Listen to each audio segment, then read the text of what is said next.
So can you see my screen? I hope I'm sharing the correct. Yes, yes, It's just done something I'm not used to at the moment. If you can see my screen with the elderly care and residential care, that's the screen you see. yes. We are seeing it very clearly, Samantha. All Okay. good. So I'm most comfortable. I'm not comfortable around many areas, but I'm most comfortable around believers, people that believe in God and that are led by Jesus Christ. Um, so I think the key word I want to really discuss in this scenario is compassion. So uh, please have this word at the back of your mind as you're listening to my presentation. I will refer to a couple of scriptures, Matthew chapter 9, verse 36, where Jesus was moved with compassion and he saw them. The scripture says they were helpless like sheep without a shepherd, and he had compassion for them. And Matthew 14 also talks about those in the crowd that were hungry and thirsty, and Jesus was moved with compassion. And another scripture, Matthew chapter 20, verse 34, where Jesus was moved with compassion and touched their eyes and they received their sight. So he provided healing to them.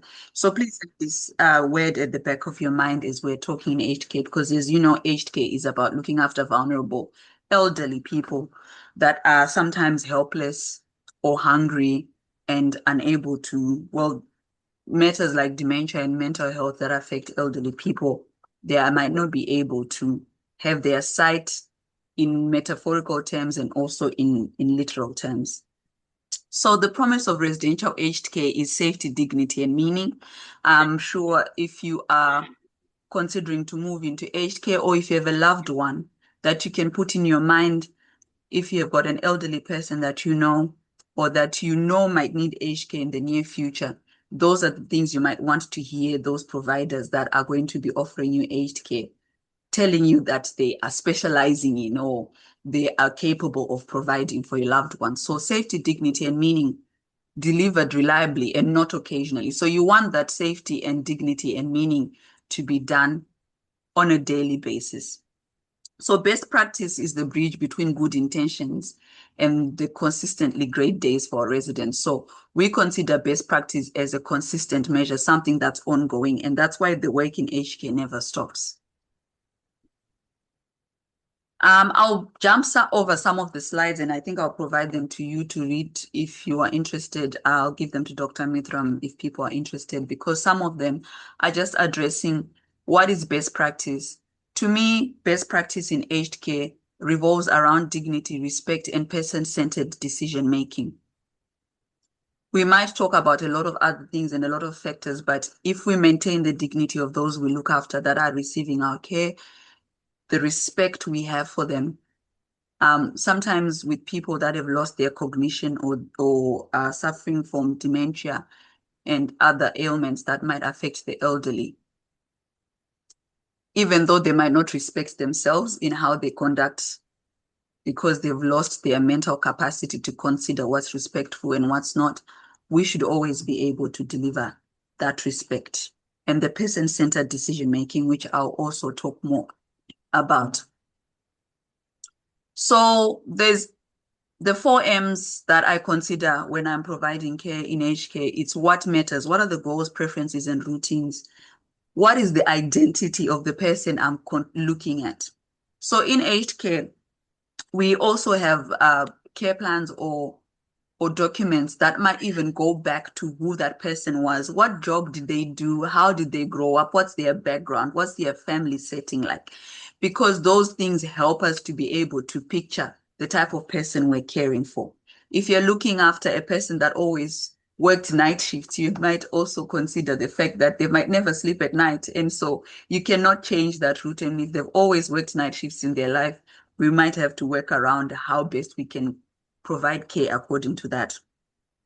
Medication is a very big issue in aged care, especially in these days, because you want to avoid medication incidents, because nurses or carers in aged care are providing medications to groups of 20, 30 people in a short space of time. So you want to reduce the risk of incidents and other things that might come from activities like that. Mental activity also is another 4M you have to have a daily lens on. So matters of dementia, delirium, depression should be noticed early, and other mental health impacts on residents in aged care. And not only residents, but in my scope, I'll also consider the impact of the mental activity on staff, because those are the people that are providing care to vulnerable people. So you want to make sure that they are mentally stable, and also their families, because it is a very traumatic experience to move a loved one into aged care. So a lot of times we're also on a daily, we're also exposed to the daily lens of the mental health of the people that care, or the families of the people that we care for.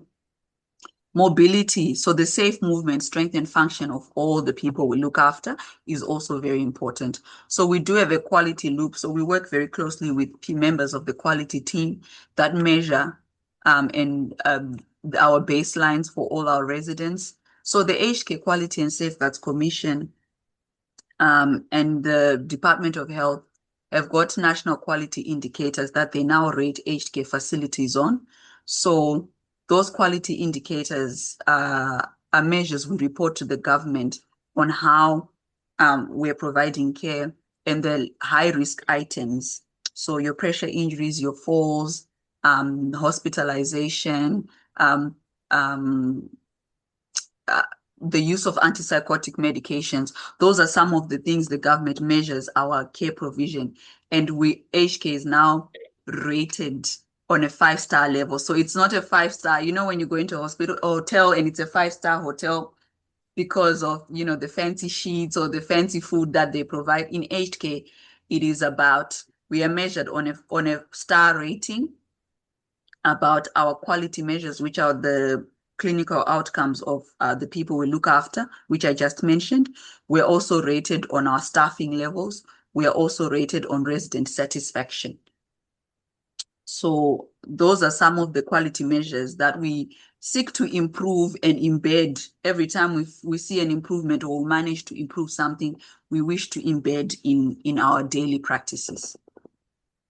So here I'll just say simply, person-centered care is not a program. It is how we make decisions every day.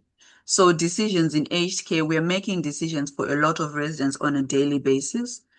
But it is about the person. We always need to always keep an eye and keep front and center the person we're caring for.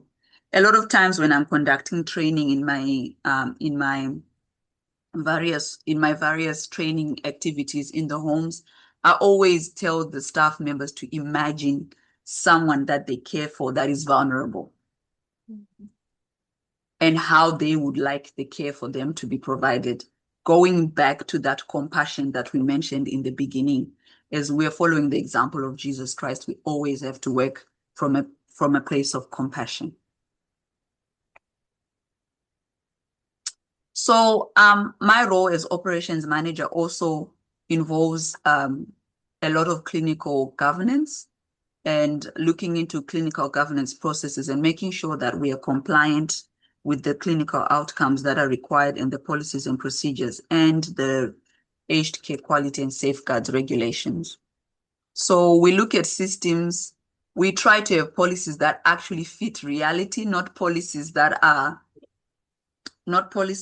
just generic.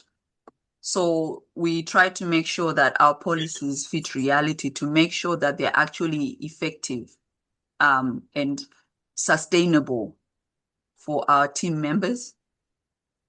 We also have an audit process, internal audit process, and feedback processes that actually help us to be able to see where our own gaps are and to make sure that we are closing those gaps as much as we can and in an effective manner to benefit our care recipients. We also have a structured handover. As you would know, if you're in the healthcare industry, the handover is very important, that communication between a team member and another. Hurdles where we identify risks. So hurdles are expected to happen every day on different levels and different homes, to make sure we're keeping an eye on that risk and early escalation of any risks that might be identified. When it comes to the residents we care for, we also look at assessments, care plans, and the review of those. As you know, on a daily basis, things change. Residents' needs change, families' needs change, even the needs of the staff members of the home, they also change. So we always make sure that there's a review process and the shared decision making with the families and the GPs. It's no longer about the healthcare professionals only making the decisions. We have to involve residents and their families in the decision-making process. And something very interesting about the new aged care quality and safeguard standards is that even if someone has got a diagnosis of dementia, if someone had a diagnosis of dementia, which is one of the most prevalent conditions in our industry, dementia. So if someone has got a diagnosis of dementia previously, you could be able to just consult the family on day-to-day matters. But the push right now is to make sure that even if they've got dementia, as much as decisions they can make, they don't only make decisions verbally. Some of them will make decisions by refusing what you're encouraging them to do. They might not be verbal decisions that they make, but you can notice them from behaviors, responses to some of the things. If they don't like a certain type of food, they might not eat it. So that's actually a decision that a resident is making, and we need to be able to pick up on those and facilitate what they prefer. And obviously, our care plans are linked from goals to what matters most to those people. Medication safety, I won't dive deep into that, but it is a very important aspect because, as you know, elderly people, the moment they have the wrong medications, it places them at higher risk of harm, and sometimes it can be fatal if those medications are strong medications. So we have a strong emphasis on preventing medication incidents and making sure our administration of medications is safe. So dementia-friendly care is designed calm. We have to be intentional about the calmness that we provide to our residents. We reduce distress by changing the environment and the interaction. So, and not the person. So we are not required to change. A common example is some elderly people with dementia might come and talk about their mother. Their mother might have passed away a long time ago. Our job is not to tell them that your mother is not there.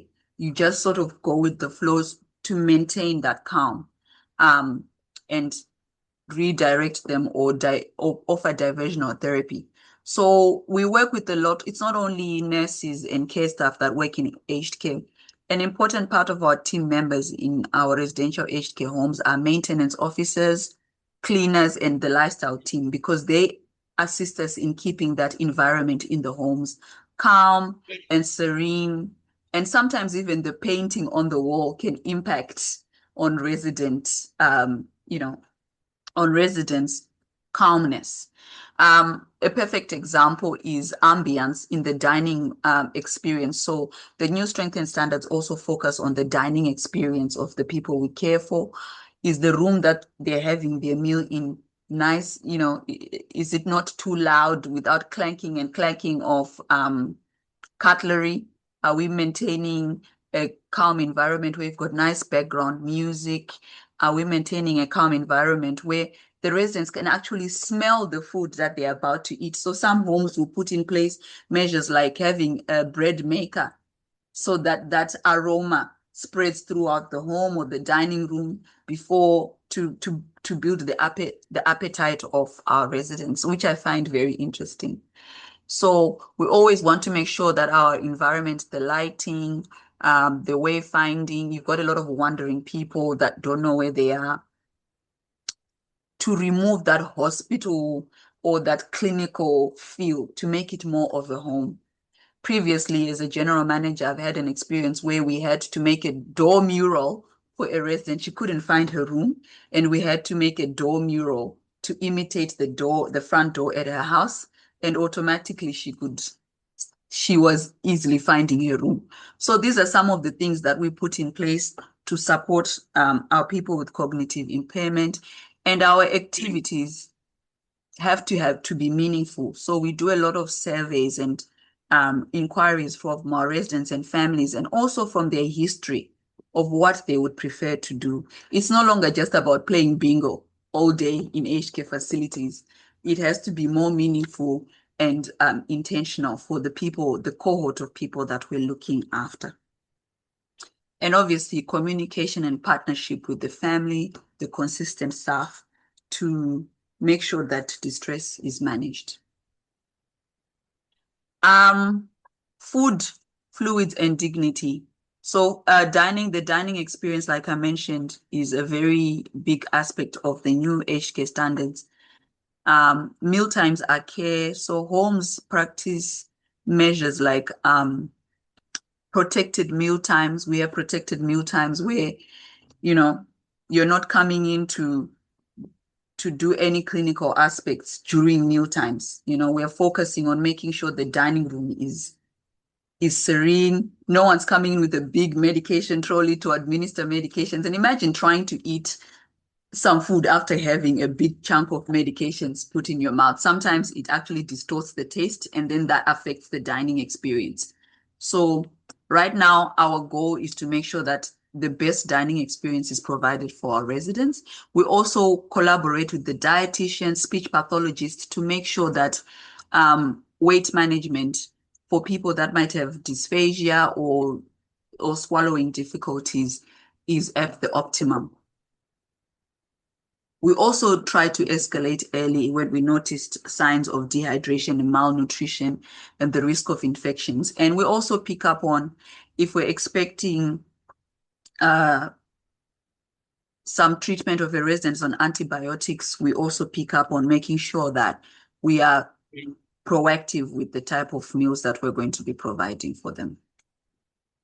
And I loved the slide of this elderly man running, because mobility is also a big aspect of our care.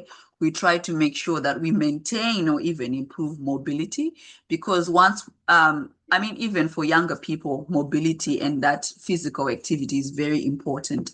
So falls prevention works best when it's multi-factor and personalized. So we work with physiotherapists, occupational therapists, nurses, care staff, families, residents themselves, to make sure that everyone's at their optimum mobility capacity, so that they also have a good quality of life. So as we know, falls are a big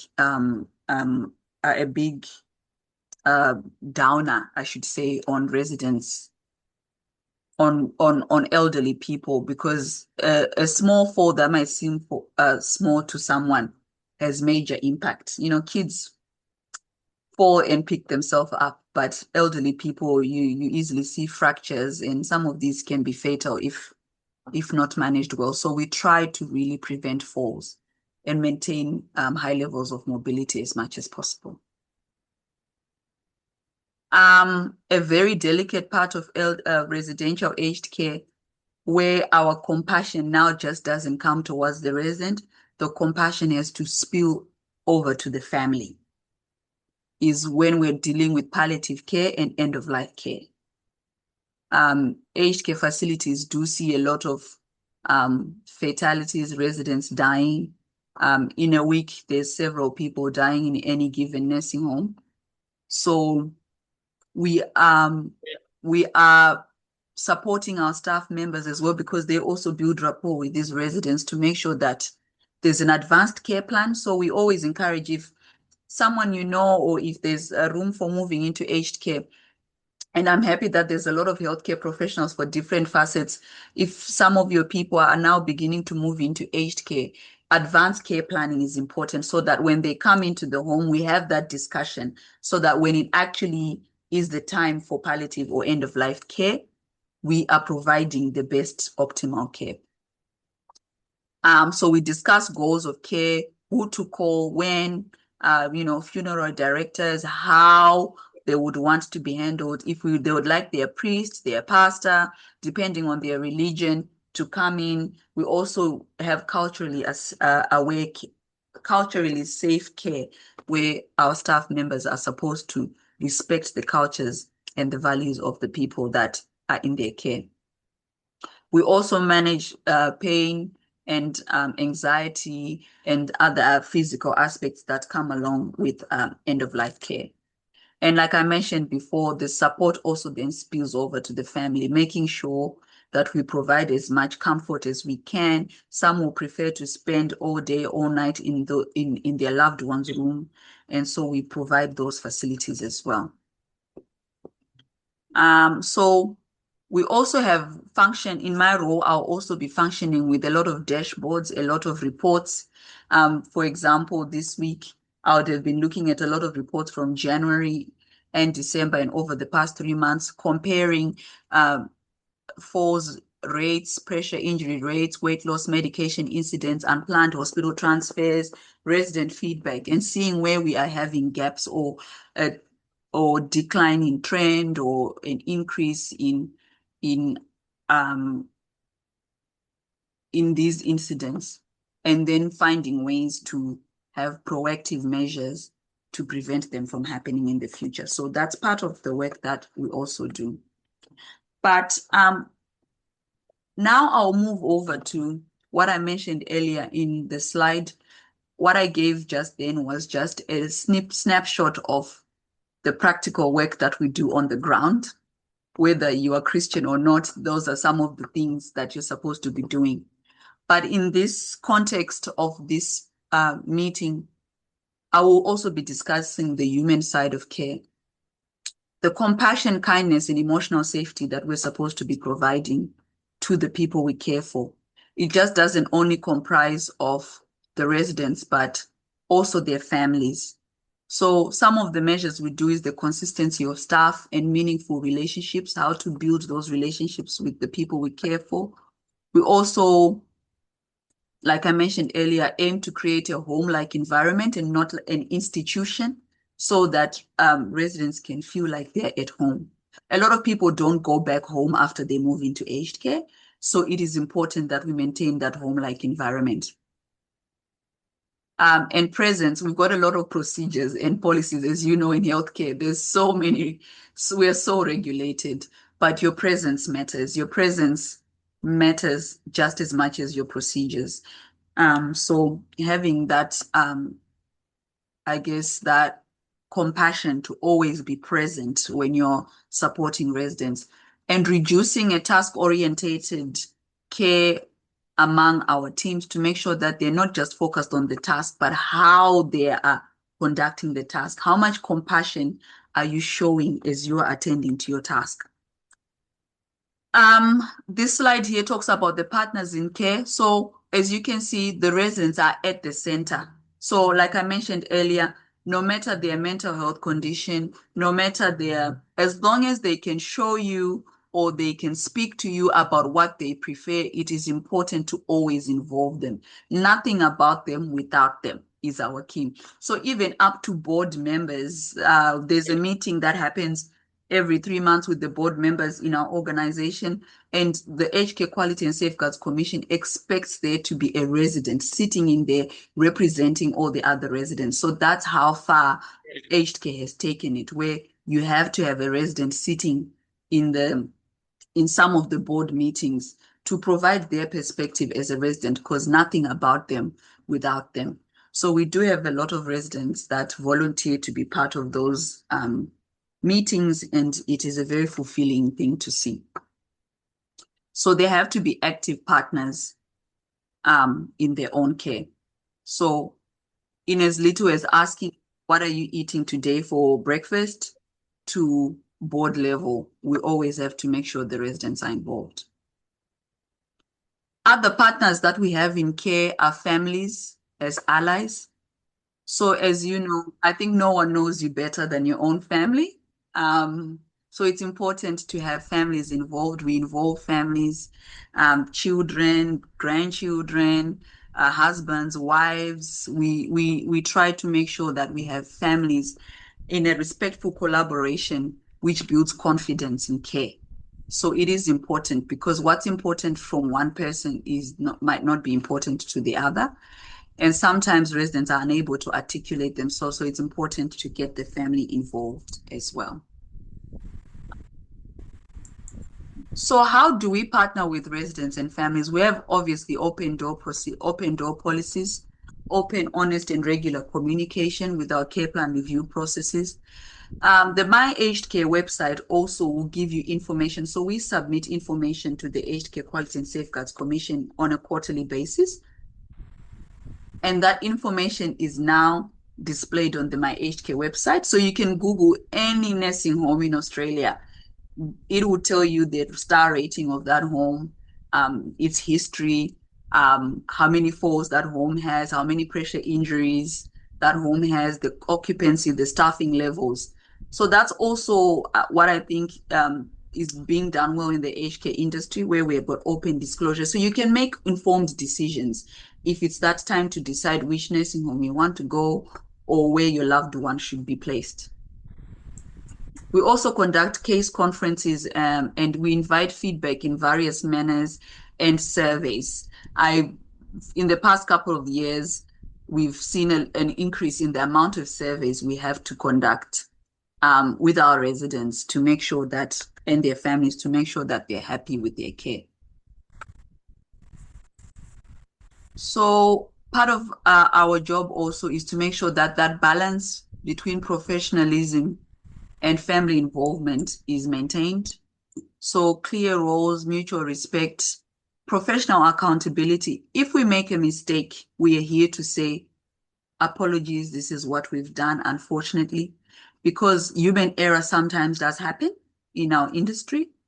So it is our role to make sure that we are open about that and we take accountability. So that balance of care and family also needs to be maintained in our industry. So cultural, safe, and inclusive care practices. So as I mentioned before, we are required to respect the spiritual, cultural, and family values and not to impose them on other people. Recognize diverse family structures and care that reflects what matters most to our residents. So I know as a Christian, it can be difficult to handle some situations because of your own beliefs, but we are required not to impose our beliefs on our residents.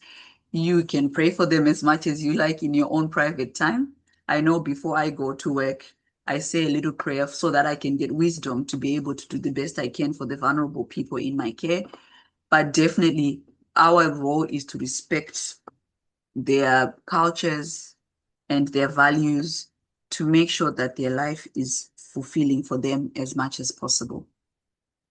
A topic that has come up recently in our area that I've seen more often is also voluntary assisted dying. It's a very challenging topic, but we also have to approach that with dignity. We have to approach that with safety to make sure that if it's affecting us or our staff members, we have pathways in place to make sure that our staff members are supported in the best way or do not have to participate in the activity. So I put here a picture of Florence Nightingale because I'm a nurse, and she is the mother of modern nursing culture. And in my closing remark, I'll talk about the clinical excellence. You can only be guided by compassion. When someone feels heard, safe, and valued, when families feel informed, respected, and involved, and staff are supported to deliver meaningful care, we can achieve clinical excellence through compassion. Compassion towards each other as caregivers in our different roles in the organizations we work for. Compassion towards families and residents. It is not an easy thing to move someone's, for one person to move their mother, their loved one, their father, their husband into aged care. It is not easy. So it is important to practice compassion. I've always wished that at some point, as providers of aged care, would be able to also offer counseling services for people that are bringing in their loved ones, because it is really a traumatic experience for a lot of people. And my final reflections are that quality care is not just what we do, but how we do it. It's not just about giving medications, but your approach in talking to people about doing it. You might be a great person in your own practice, but where is your level of compassion? It is the future of aged care. Quality care is the future of aged care. And we all have a part to play, no matter what role we are, family, doctors, nurses, allied health. Everyone has got a role to play to make sure that the quality care is provided. And doing it in partnership, make sure that we achieve that quality care. And best practice and heart-led care must coexist. They are not separate from each other.